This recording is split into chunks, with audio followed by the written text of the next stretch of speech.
이제 기도했으니까 방해받는 일이 없을 거예요. 요셉의 이 사건은 여러분이 잘 아시는 사건이죠. 그러니까 배경 설명은 시간 관계상 진행하기로 하고, 그러면 이 요셉의 이 사건을 통해서 하나님이 우리에게 말씀하시는 여러 가지 교훈과 책망과 바르게 함과 의로 교육하기에 유익한 말씀일 거 아니겠습니까? 그 중에서 우리는 교훈에 대한 부분을 뽑아서 해도 오늘 본문 말씀은 결혼 바깥에서 벌어지는 성적인 문제에 대한 경고의 말씀이에요. 틀림없이. 그래서 우리는 욕망은 여러 가지 욕망이 있겠지만 특별히 오늘 본문은 욕망이 자꾸 우리의 마음을 괜찮아 그렇게 해봐 하고 자꾸 yes, yes, oh yes, yes, yes 할 때 내가 no, no라고 말할 수 있는 방법들에 대해서 말하려고 해요. 그러니까 꼭 성적인 욕망 또 어떤 물질적인 욕망 그 외에 여러 가지 욕망들, 성경에서 말하는 더러운 욕망들, 그 욕망들이 무엇인지 한번 살펴보고 또 그 욕망에 대해서 어떻게 대처해야 될지 한번 살펴보면 참 좋을 것 같습니다. 자, 먼저 욕망이 우리에게 예스 할 때, 오늘 조금 시간 관계상 조금 빨리빨리 서두를 테니까 여러분 한번 따라와 보세요. 네 가지 꼭 해야만 할 일들이 있습니다. 그러니까 욕망이 나를 유혹할 때 우리가 꼭 하지 않아야 되는 얘기네요. Must not. 먼저 뭘 하지 말아야 하냐면요. 젠틀은 아주 친절한 거잖아요. 그런데 이거에 친절하면 안 돼요. 당신의 감정들 있죠. 감정에 충실해서 결정을 내리면 안 돼요. 욕망이 여러분을 유혹할 때 감정이 있어요. 근데 이것은 오늘 본문 가운데 7절 말씀 한번 띄워보실래요? 7절만 한번 뽑아서 띄워보세요. 7절. 자, 7절 읽겠습니다. 시작. 그 후에 그의 주인의 아내가 요셉에게 눈짓하다가 동침하기를 청하니 이랬죠. 여러분 여기서 그 주인의 보디발의 아내가 요셉에게 눈짓하는데 그 눈짓을 한번 생각해 보세요. 계속 눈짓을 보내는 겁니다. 추파를 던지고 계속 이렇게 눈짓을 보내요. 그러면요 젊은 남자들, 그냥 뭐 젊은 남자가 아니라도 남자들은 감정의 변화가 생기거든요. 그건 어쩔 수 없어요.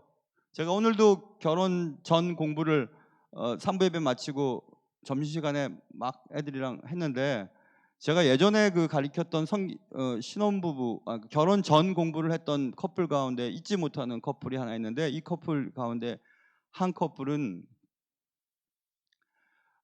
공부 잘했어요. 그냥 결혼 전 공부 잘하고 신혼여행 갔거든요. 갔는데 예전에 이제 이 코로나 전에 신혼여행 가면 보통 외국으로 많이 가잖아요. 외국으로 많이 가는데 팀으로 이렇게 묶어서 가는데 가가지고 대판 싸우고 돌아왔어요. 대판 싸웠어요.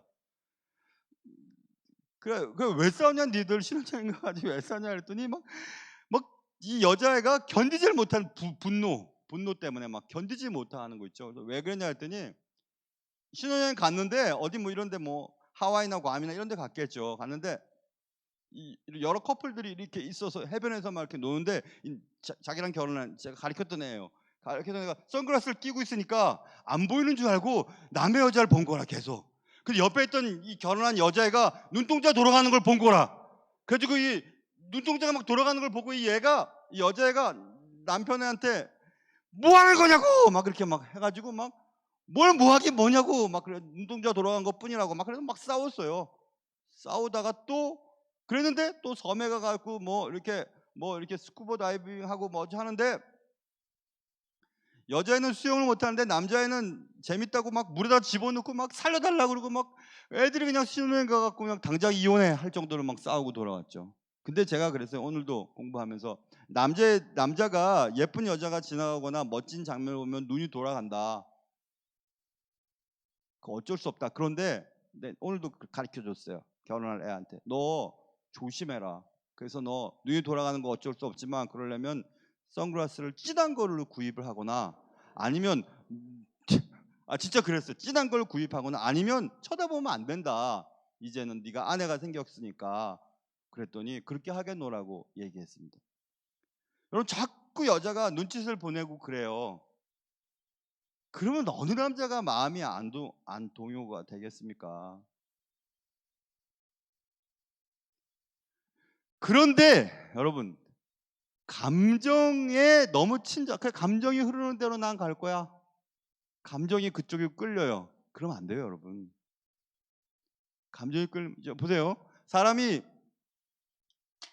이성과 감성에 의해서 감정 혹은 감성에 의해서 움직이지 않습니까? 어떤 일들을 결정할 때. 그런데 감성이 이성을 끌고 가면 안 돼요. 그러면 안 되는데 그런데 계속 감정이 그렇게 가는 겁니다. 그러면 안 돼요. 책에 보니까 이성이라고 하는 것은 사실 혹은 사건을 기초로 하여 결정을 내린답니다.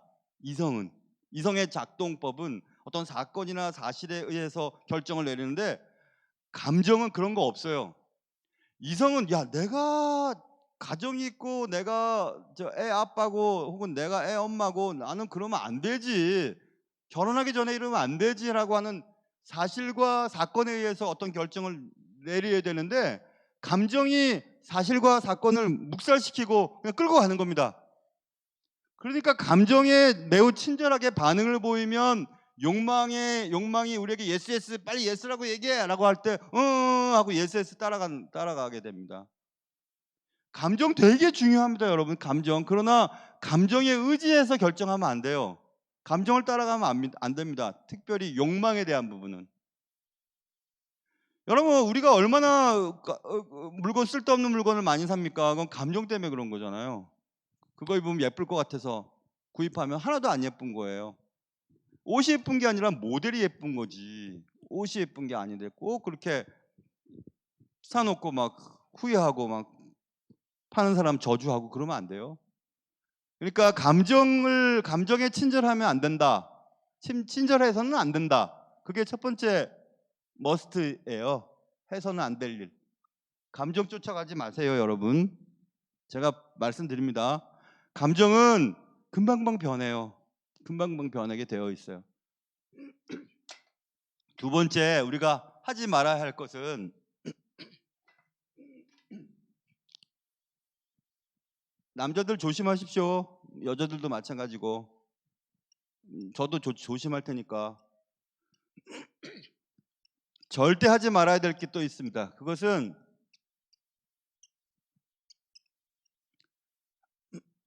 이건 속는다는 거죠.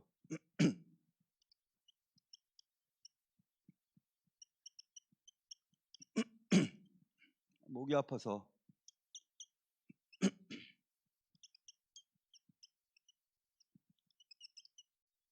무슨 설득이든지 어떻게 설득하든지 속아 넘어가서는 안 된다 이런 뜻인데 이것은 10절 한번 말씀을 보시겠어요?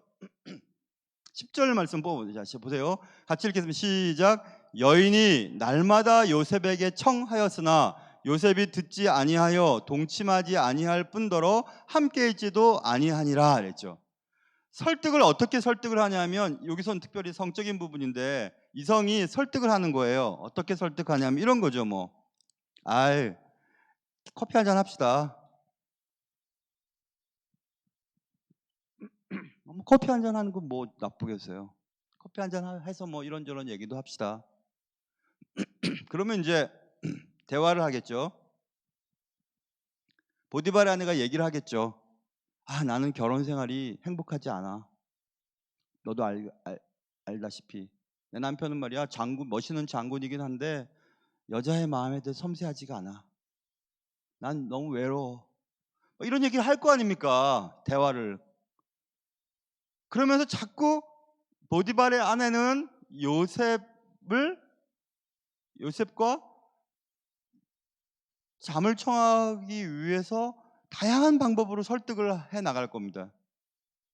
그러니까 어떤 설득이든지 상관없이 속지 말아야 돼요, 여러분. 속아도 안 됩니다. 성적인 문제뿐만 아니라 뭐 물건 사는 것도 그렇고 또 명예욕도 그렇고 뭐든지 그렇겠죠. 자꾸 우리의 마음이 설득하는 겁니다. 너 그거 입으면 예쁠 거야. 너 그거 사면 행복할 거야. 너 그것을 손에 넣는 순간 너는 사람들이 쳐다보는 놀라운 사람이 될 거야 하고 자꾸 설득하는 거예요. 우리를 자꾸 설득하는 겁니다. 어떤 설득이든지 속아 넘어가서는 안 돼요, 여러분. 야, 오늘처럼 이렇게 눈빛이 또렷또렷한 저녁 예배가 없었었는데 어쩜 이렇게 또렷또렷하고 막 정신이 바짝 차려지죠, 여러분? 오, 재밌는데요? 더 들어가 봐야 되겠는데. 그래서 여러분 꼭 그렇게 해서는 안 됩니다. 설득당해서는 안 돼요, 여러분. 어떤 식으로 하든지 아예 그런 자리에 가지 마세요. 뭐, 네, 우리 결혼이 행복하지 않아요. 뭐, 뭐, 잠깐 차 한잔 마시는 거 어떻겠어요? 뭐 이렇게 하는 거 듣지 마세요, 여러분. 아예 하지 마세요. 아예. 저도 안 할 테니까 저한테도 커피 마시자 하지 마세요. 커피만 사두고 가세요, 그냥. 그래서 그리고 또 하지 말아야 될 것은요. 하지 말아야 될 것이 있어요.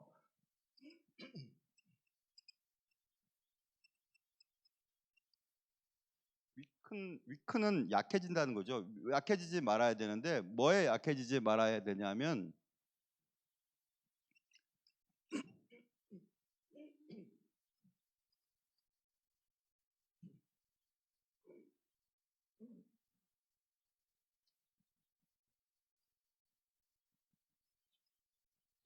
상황에 대한 부분인데요. 상황에 대한 11절 한번 읽어보실래요? 11절 한번 펴보세요. 11절 한번 펴주세요. 11절. 여러분 한번 읽어주세요. 자, 여러분 읽어주세요. 시작.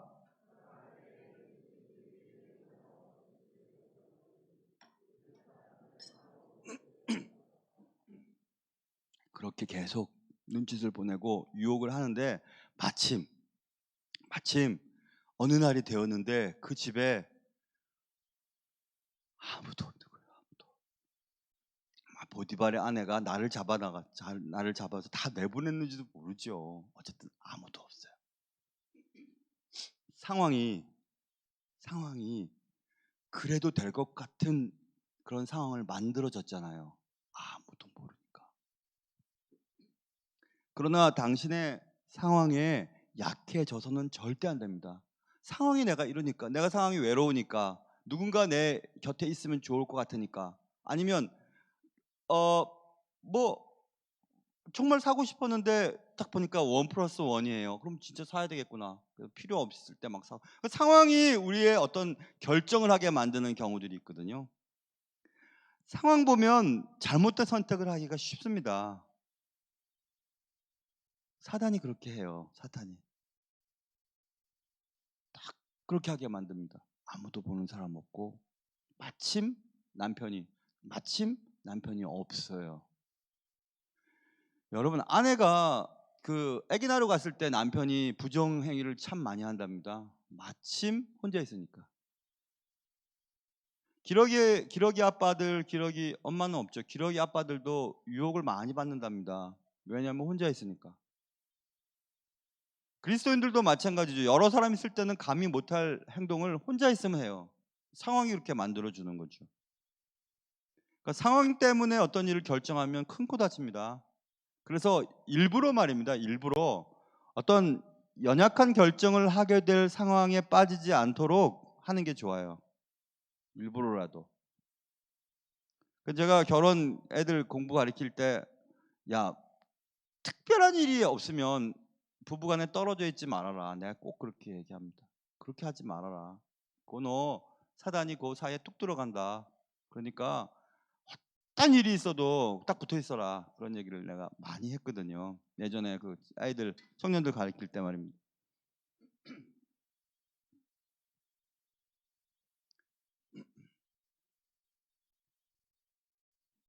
자, 그래서 하나만 더 해볼까요? 당신은 뭐뭘 하지 말아야만 해요. Must not be.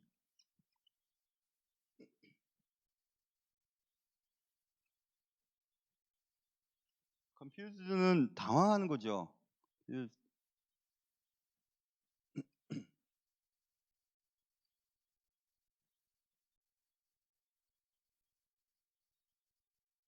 confused by the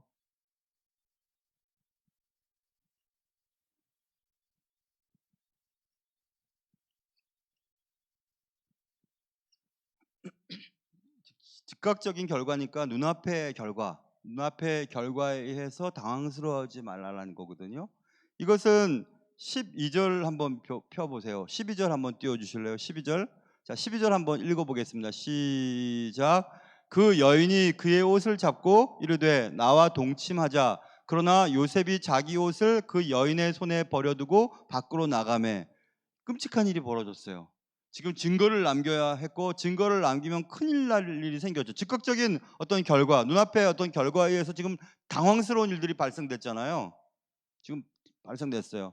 그런데 그럴지라도 그 손해를 봐야 합니다. 왜냐하면 우리는 거룩을 쫓아야 되거든요. 자, 그래서 이런 말이 있습니다. 거룩을 위한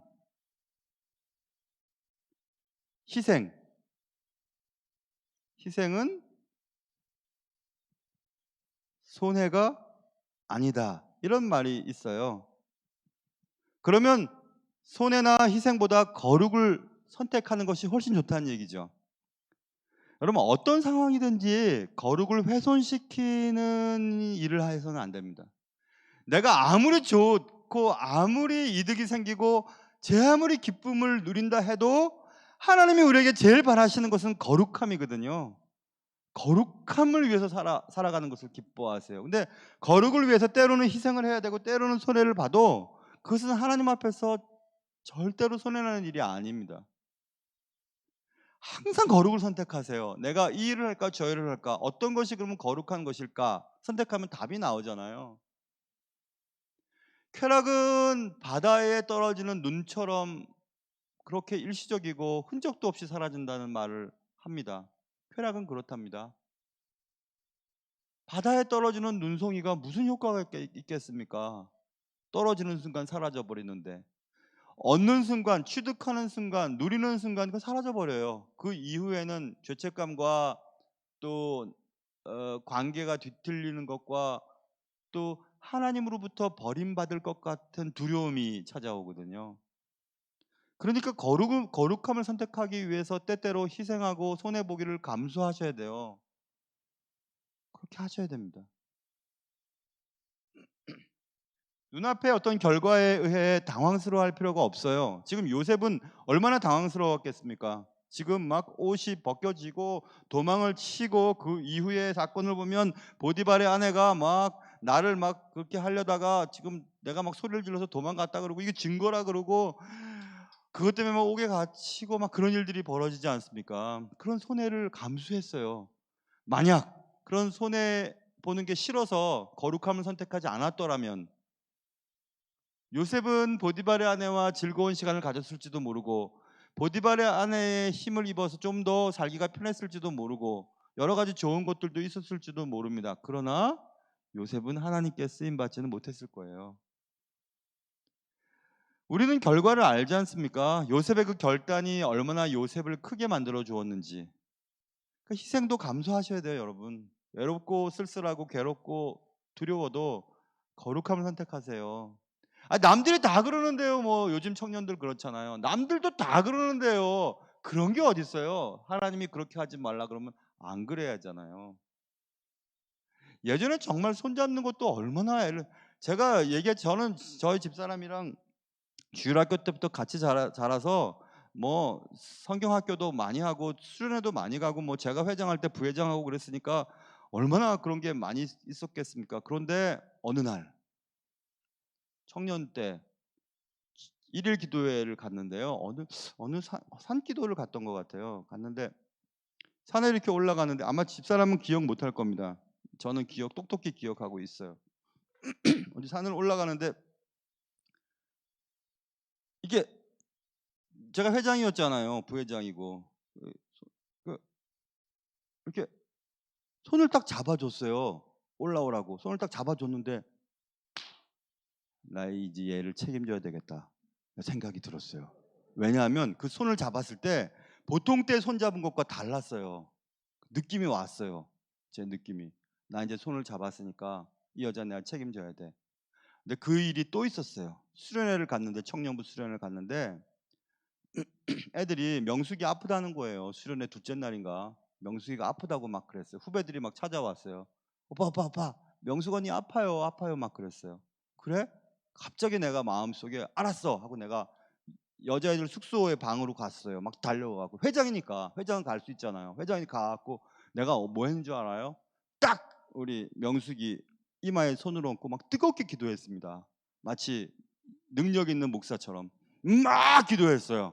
기도하고 막 이제 괜찮아질 거라고 하면서 딱 나왔습니다. 근데 여러분, 괜찮아졌어요. 그래서 내가 박수 치네. 수겸아, 야 멋있냐? 멋있어? 어? 뭐라고? 마법사 아니냐고? 마법사는 아니야. 마법사는 아니고 그냥 나의 사랑의 그 힘이 하나님께 전달이 되어가지고 그 낫게 해준 것 같아요. 그래서 이 말을 딱, 근데 막 뜨겁게 기도했는데 놀란 거는 후배 여자애들이 더 놀랐어요. 오빠가 왜 저 누나한테, 저 언니한테 왜 저렇게 기도를 하나? 난 그때 생각했죠. 이 여자를 책임져야 되겠구나. 책임져야겠다. 왜냐하면 이마에 손을 얹고 기도했으니까. 그렇게 그랬던 때가 있어서 요즘은 청년들 다 그렇지는 않습니다. 근데 청년들 예전에 하고 달라요. 다릅니다. 그래서 참 걱정이에요. 하나님이 거룩을 참 좋아하시거든요. 거룩 정말 좋아하십니다. 정말 좋아하세요. 그러니까 거룩 때문에 손해 보는 거 당황해하거나 뭐 불안해할 필요 없습니다. 하나님이 책임져 주세요. 자, 보세요. 그렇게 할 수 있는 이유가 뭐냐면 9절을 한번 읽어보세요. 9절 말씀. 9절 말씀 한번 떼어보실래요?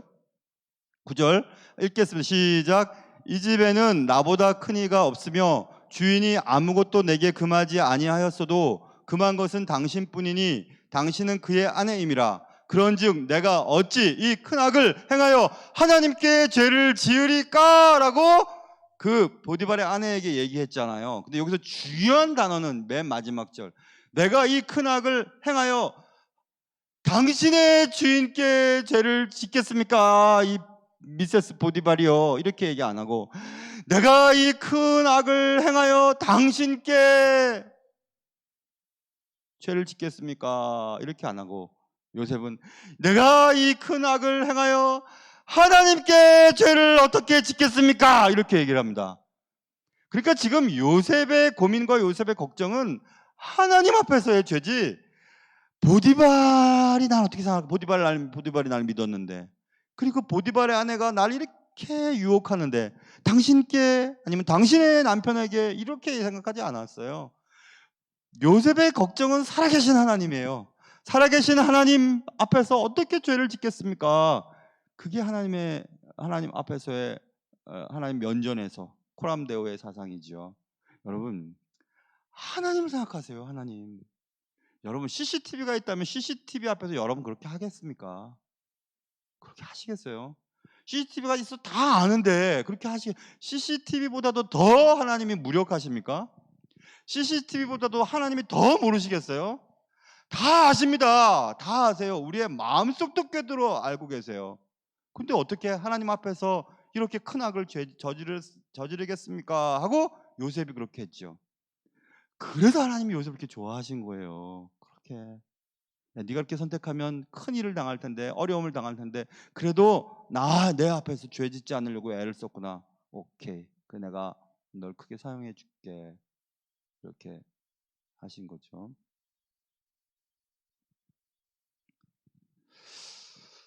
그래서 이제 좀 정리를 한번 해볼까 싶어요. 오늘 우리 주일학교 아이들도 있고 그러니까 아주 되게 적당한 것 같아요. 오늘 이런 문제는 우리 아이들요, 아이들 같지만 우리보다 훨씬 더 영특합니다. 그래서 아이들 때부터 가르쳐야 돼요. 그렇지 않으면 낭패를 보기가 쉬우니까.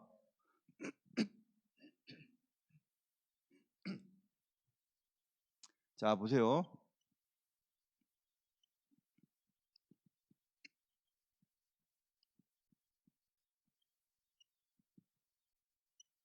교회 바깥에서의 성적인 문제에 대해서 하나만 얘기. 뭐 여러 가지 얘기할 수 있지만 오늘 본문은 그렇으니까 그러니까 참고할 만 여러분이 참고하거나 잡이라고 쓰네. 잠언 5장 15절부터 23절까지 말씀을 한번 띄워보세요. 자, 한번 읽어보겠습니다. 천천히 시작. 너는 내 우물에서 물을 마시며 내 샘에서 흐르는 물을 마시라. 어찌하여 내 샘물을 집 밖으로 넘치게 하며 내 도랑물을 거리로 흘러가게 하겠느냐. 그 물이 내게만 있게 하고 타인과 더불어 그것을 나누지 말라. 내 샘으로 복되게 하라. 내가 젊어서 취한 아내를 즐거워하라. 그는 사랑스러운 암사슴 같고 아름다운 암노루 같으니 너는 그의 품을 항상 족하게 여기며 그의 사랑을 항상 연모하라. 내 아들아, 어찌하여 음녀를 연모하겠으며 어찌하여 이방 계집의 가슴을 안겠느냐. 대저 사람의 길은 여호와의 눈앞에 있나니 그가 그 사람의 모든 길을 평탄하게 하시느니라. 악인은 자기의 악에 걸리며 그 죄의 줄에 매이나니 그는 훈계를 받지 아니함으로 말미암아 죽겠고 심히 미련함으로 말미암아 혼미하게 되느니라. 앞에 우리가 슬쩍 읽고 넘어갔는데 나의 샘물이 밖으로 흐르지 않도록 해라 하는 그런 아주 아름다운 표현, 나누지 않도록 해라. 그것은 부부간의 관계 속에서의 부부의 어떤 테두리를 벗어나는 성적인 문제들에 대한 경고의 말씀이거든요. 하나님 보고 계셔. 어떻게 미련한 짓 계속할 거야? 그만해. 이렇게 말씀하는 구절이죠. 아주 귀한 말씀입니다. 7장 21절부터 23절까지 말씀도 한번 읽어보는 게 좋을 것 같아요. 잠언 7장 21절부터 23절까지 시작. 여러 가지 고운 말로 유혹하며 입술에 호리는 말로 꿰물어 젊은이가 곧 그를 따랐으니 소가 도수장으로 가는 것 같고 미련한 자가 벌을 받으려고 쇠사슬에 매이러 가는 것과 같도다. 필경은 화살이 그 간을 뚫게 되리라. 새가 빨리 그물로 들어가되 그의 생명을 잃어버릴 줄을 알지 못함과 같으니라. 여러분, 그렇게 하면 소가 도수장으로 끌려가는 인생이래요. 그리고 여기 필경은 화살이 그 간을 뚫게 되리라. 새가 그물로 빨려 들어가게 될 것이다. 여러분, 그물로 빨려 들어간 새와 간을 뚫은 화살을 지니고 그리고 도수장에서 소가 무슨 소망이 있겠습니까? 소망 없습니다. 요즘은 어떤 때인데 목사님은 조선시대도 아니지. 그 전의 시대를 얘기를 하세요. 저는 그 시대 얘기하는 게 아니라 성경 말씀을 얘기하는 거예요. 하나님의 말씀을. 세대가 변해도 안 되는 건 안 되는 겁니다. 그리고 하나님 기뻐하시지 않는 것은 기뻐하시지 않는 거예요. 그래서 걱정이 태산 같습니다. 여러분의 자녀들과 저의 자녀들과 지금 젊은이들 걱정이 태산 같아요. 그런데 그런 말 할 자격은 없죠. 나이 들어서도 마찬가지입니다. 나이 들어서도 마찬가지. 아유, 저는 걸어갈 힘도 없어요. 걸어갈 힘이 없어도 걱정이 태산 같습니다. 여러분, 부부간의 관계에 문제가 생기는 것은 꼭 성적인 문제가 아닌 것 같더라고요. 감정적인 문제. 자기 아내와 자기 남편과는 대화가 안 되는데 자기 아내가 아닌 여자와 자기 남편이 아닌 남자와 대화가 잘 되는 거예요. 그래서 커피를 마시고 아까 얘기했던 것처럼 대화가 잘 되고 내 영혼의 반려자란 말을 하고 내 감정을 알아주는 사람이라고 하면서 막 그러는 거죠. 여러분 속지 마세요. 그러면 안 됩니다. 그거 안 됩니다. 속지 마십시오. 절대로 속지 마세요. 자, 그래서 하나만 더 볼까요? 잠언 25장 28절을 한번 보세요. 25장 28절. 자, 시작. 자기의 마음을 제어하지 아니하는 자는 성읍이 무너지고 성벽이 없는 것과 같으니라. 마음 제어해야 돼요. 마음이 쏠리는 쪽으로 움직이면 안 돼요. 말씀이 말하는 쪽으로 움직이셔야 돼요. 감정이 향하는 쪽으로 선택하면 안 돼요. 환경이 나를 선택하도록 요구하는 쪽으로 선택하면 안 돼요. 말씀대로 사셔야 돼요. 말씀대로 살려면 말씀을 잘 알아야 됩니다. 그럼 구체적으로 말씀해 주세요. 어떻게 해야 됩니까? 욕망이 예스할 때 어떻게 노할 수 있죠? 제가 경험한 바를 말씀드릴게요. 방법이 없어요. 딱 방법 하나. 디모데후서 2장 22절 말씀 한번 띄워주셨네요. 자, 읽어보겠습니다. 시작. 또한 너는 청년의 정욕을 피하고 주를 깨끗한 마음으로 부르는 자들과 함께 의와 믿음과 사랑과 화평을 따르라. 이 말씀이 그대로 띄워놓으세요. 보세요. 방법이 딱 있어요. 욕망이 내게 자꾸 유혹하고 손짓할 때 그 욕망에 대해서 NO라고 할 수 있는 방법은 저기 써 있죠. 피하는 거예요. 피하는 거예요. 싸워서 못 이겨요. 욕망은. 욕망이 내 마음속에 찾아오면 싸우고 설득하고 뭐 논쟁해서 이길 수가 없어요. 피해야 돼요. 그렇다면 먼저 피할 만한 곳에 안 가야 됩니다. 내 마음이, 내 다리가, 내 생각이 그곳에 안 가야 돼요.